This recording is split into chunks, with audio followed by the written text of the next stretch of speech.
महाविकास आघाडीचं जागावाटप जवळपास पूर्ण झालंय, पण या जागावाटपावरनं काँग्रेस कमालीची नाराज आहे। मात्र विशेष बाब अशी आहे की मुंबई काँग्रेस विरुद्ध प्रदेश काँग्रेस असा एक नवीन वाद सध्या काँग्रेसमध्ये सुरू झालाय। मुंबईचं जागावाटप करताना मुंबईच्या अध्यक्षांनाच न बोलावल्यामुळे मोठ्या प्रमाणात नाराजी पाहायला मिळते। याविषयी वर्ष गायकवाडांनी म्हणजे मुंबई काँग्रेस अध्यक्षांनी थेट दिल्लीमध्ये आता तक्रार केली आहे, त्यामुळे नवीन वादाला सुरुवात झाली आहे। तर वर्ष गायकवाड यांनी केलेल्या आरोपांसंदर्भात काँग्रेसचे महाराष्ट्राचे प्रदेश अध्यक्ष नाना पटोलेंनी सुद्धा प्रतिक्रिया दिली आहे, आपण पाहूया।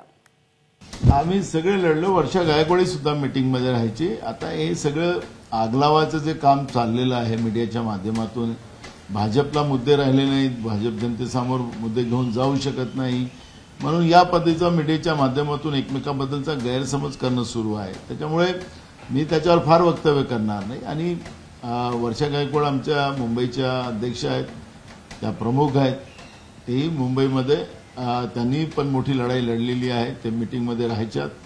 त्यामुळे आज जे काही वरिष्ठांनी आपल्याला, आपल्या नेतृत्वाने जे आदेश दिले त्याचं पालन करणं ही आपली सगळ्यांची जबाबदारी। एबीपी माझा, उघडा डोळे बघा नीट।